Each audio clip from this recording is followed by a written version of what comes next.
บาดนี้พ่อเมื่อสุริยุเขิ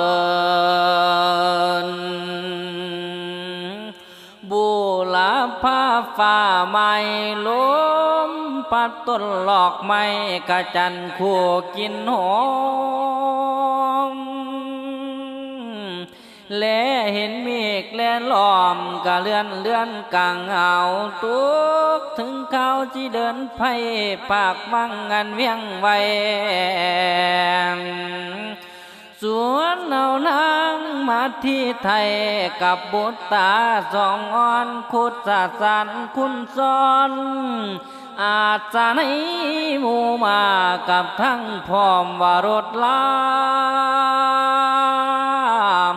สิ่งมูนีบริจากท่านหมดบอกแกนางมาที่แก้วเตรียมตัวอุ้มลูกลาเอ้ยให้นางอุ้มผู้น้อยคือนางนาดกันหาส่วนวาสาลีพาพี่เป่า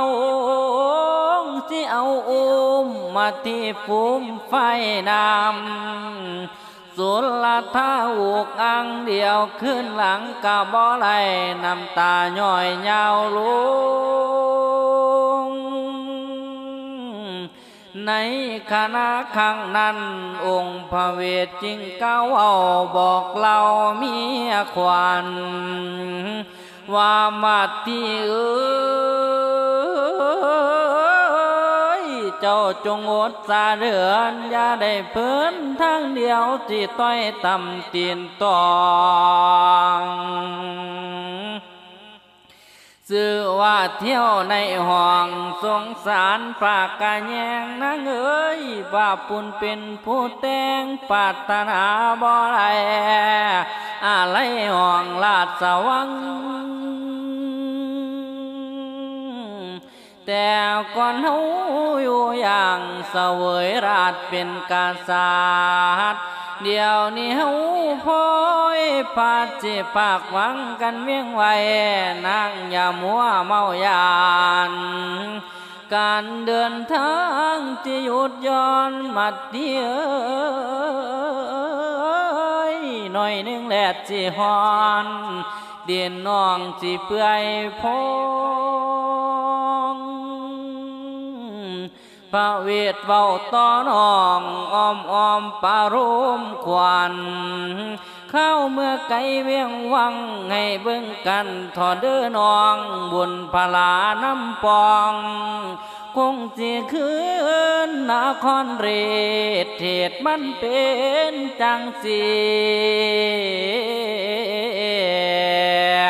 ให้คอยสร้างความเพียรสายนั่นแหละนะสาธา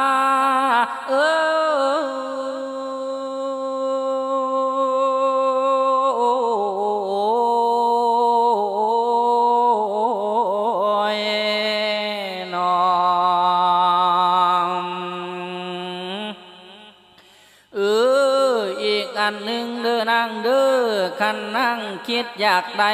ผสมโศกความสุขกะบอกควันตำผัวกะลงมาป่านนี้สื่อว่าขี้นี่กวางป่วงป่าซามันเดินยากปากหักเว้าจ้อยปากหักเว้าจ้อยสงสารหน่อยนาท่าแพง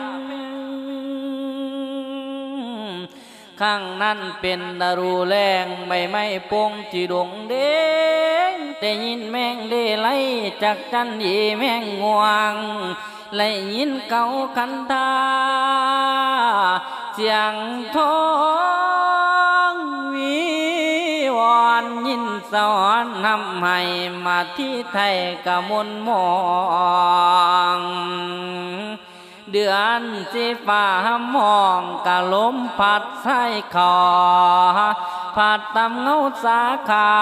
สัวเข้ากะเลยยายกายไปแล้วเดี๋ยวขึ้นดังเมื่อจุมกุมเห็นแต่ฟ้าหออุ่มกวมกุมทั่วทะลังเดือนใหญ่นาผ้าปาดมีโคเล่นปับประตูสูงขาดระวังอยู่ทางหน้าเขาสุวรรณคีรีคามนำของก็แข็งแดดแดงเป่าคนร้อนลากระดูนาลาเรือง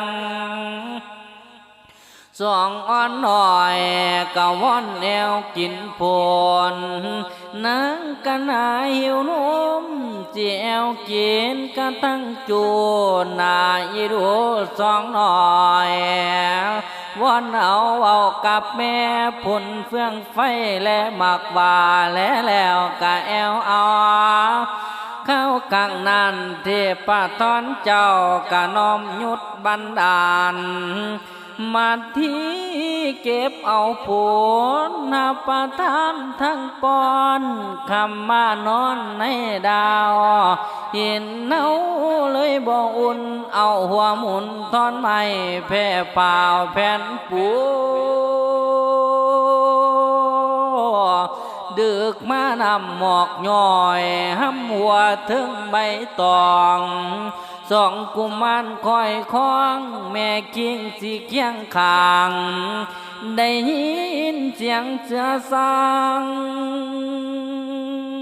อยู่กลางภายในป่าองค์ราชาพระเวทธาบ่มีญาณเจ้าย้อนไผพอมีเทพทอนไทยมาพิทักษ์องค์กษัตริย์สื่อว่าโพยไพสังโหลดบ่มีกันมาไกลพ่อโอไทยแสงขึ้นบัวลาผ้าฝ่าไม่อาทิตย์ใสแจ่มขอบฟ้ามาแล้วก็เล่าเดือนเลยเล่าข้ามแม่น้ำสายหนึ่งสนลาทาซื้อโกจิมาลากะบ่มีจะคำฮอนถึงนครหลวงกวางนครไสเจตาลาถึงเจตุมแม่น้ำก็เลยไล่หลอกผักเต้าตัวกอดเท่าถึงโบกการณีมุจจารินสาจีอันปากเต้าเพียงนั้นอินบันลานสาลาไว้ขันในเขาหิมมาเวทขัวมาคืนเป็นภากามีพร้อมและเครื่องสูงสำเร็จแล้วขึ้นหอราชดาวดึงเวทสันดรเดินถึงแปลกผ้าไทยทรงเยี่ยมเดี๋ยวเห็นสาราเหลื่อมมุ่งดีติดประกาศเวทสันดรหูเรื่องก็เลยไล่หลอกผักเต้าแล้วจึงบอกแก่เจ้าน้อยนาดนางมาทีว่ามาทีต่อแต่นี้พี่สิเป็นลาบดนางเป็นตาปสีนีเจ้านุ่งโกอันยังผ่าพี่สิสัญญาไว้ให้นางจำจดเจอเลือนางเอ้ยการกิเลสก็เกลือนางน้องให้ลาเสียเฮาสิบำเพ็ญสร้างบารมีสู่ฟังโนสาราคนหลังกาลกรรมบ่คือเก่านั่งหับเอาหมดแล้วย่อพระก่อนกุมขาบสัญญาขารับไว้ที่มิตรตวนคู่สวนอีกอันหนึ่งเด้อนางเด้อปกตินางนั่นได้เก่าป่าหัวมัน ส่วนกันหาสาลีฝากภาษามีไว้ไปในไพโรงลาวตะเว้นแดงก่อยเต้าหลอกนางเอ้ยอุปธรรมตอนเท้าบ่มีให้เจ้าฝืดเครื่องโอดสาเลี้ยงลูกน้อยกับทั้งพ่อพาลือสี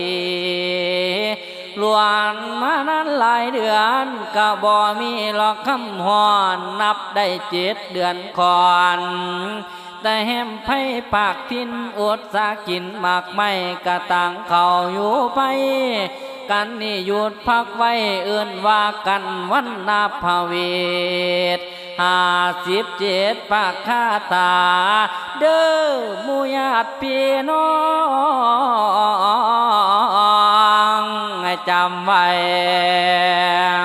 อย่าเสียเอิมนั่นละนะสหัทธา